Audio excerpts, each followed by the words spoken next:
저기 여러분들이 대부분 가지고 계시는 거는 즙을 짜는 그 건강원에서 즙을 짜는 그런 기계들 많이 가지고 계시죠.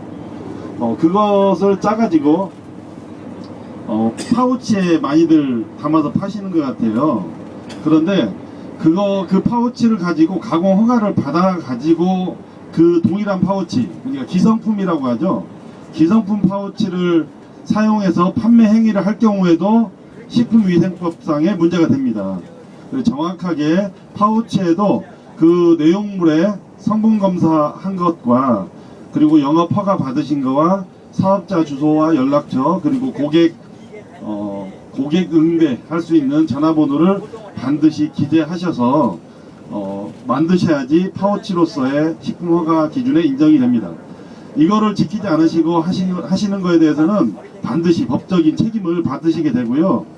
그리고 파우치에 대부분 농가들이 실수하시는 경우들이 많이 있습니다. 특히나 전단지, 파우치, 그리고 포장 박스, 그리고 쇼핑몰에 가장 크게 실수하시는 거는 건강에 대한 효능과 그리고 기능성이다, 뭐 감기에 좋다, 뭐 그러한 여러 가지 비유를 써서 효능을 이야기하시는 분들이 많은데 그건 분명하게 위법입니다.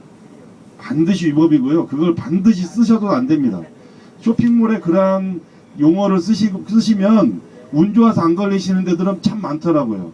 네이버에 키워드 광고 낸 데들 들어가서 보면은 효능을 써서 쇼핑몰에다가 막 올려놓으신 데들 많아요.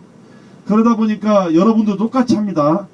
그런데 분명한 건 그게 어느 정도 판매 행위가 막 이루어지고 하다가 신고가 들어가면 그에 대한 처벌 벌금이 높습니다. 그래서 아예 원초적으로 쇼핑몰이나 전단지나 파우치에는 기능성에 대한 이야기를 굉장히 조심스럽게 다뤄주셨으면 좋겠다. 물론 여기에서 약간 편법적인 방법으로 쓸 수도 있습니다. 사용할 수도 있습니다. 그런데 지금 여기서 얘기하면 이렇게 해도 되겠지 하고 쓰시는 분들이 있을까 우려돼서 말씀을 드리기가 조금 조심스럽습니다. 대부분 분명 저는 하지 말라고 했는데 지금까지 다른 말 하시다가 강사가 이렇게 하라고 그랬어 하시는 분이 강의하면은 거의 많이 나타나시더라고요.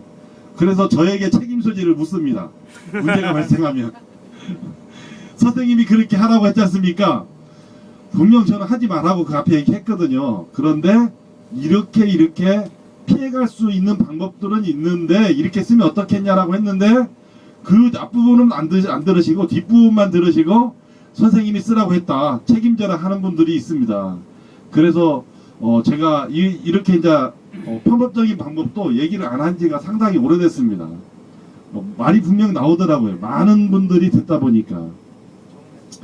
그리고 농작물에 가공을 하실 때 되도록이면 제품이 균이 상한 것은 사용하지 않았으면 좋겠습니다. 이게 이제 거의 많은 양을 농작물을 가공을 하시면서 쓰다 보니까 꼼꼼히 살피지 않는 분들이 계세요. 그런데 해마다 이로 인해서 걸려서 신문과 방송에 나오는 농가들이 많습니다. 해마다요. 그분들 이름하고 농장 이름하고 사업자 번호까지 해서 주소까지 해서 정확하게 신문하고 텔레비에다 공지합니다. 무섭습니다. 아주. 그분 사업 끝납니다. 그렇게 되면. 그러니까 제품에 대한 품질, 그러니까 아까 조남준 선생님께서 B급 농산물이라고 그랬어요. 가공을 할 때 B급 농산물을 가지고 재테크를 하면 좋겠다라고 했던 거는 이런 의미입니다. 유통시장에서 판매되고 있는, 유통시장에서 거래되는 B급 농산물을 기준으로 하는 거죠. 그런데 그 내용의 맛이나 질은 전혀 변화가 없는 겁니다. 그렇죠? 예. 그런데 모양의 형태나 상함이 있거나 이렇게 문제가 있는 농산물을 쓰라는 얘기는 아니죠. 그래서 그 부분에 대한 정확한 인지를 하셔서 가공에 임해 주셨으면 좋겠고요.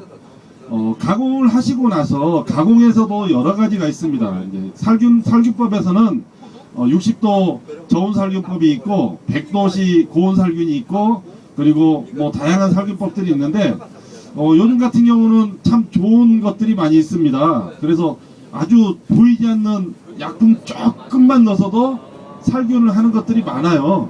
그렇죠? 여러분들이 제가 아까 서두에 말씀드렸던 것처럼 농산물을 제대로 된 농산물을 상하지 않은 농산물을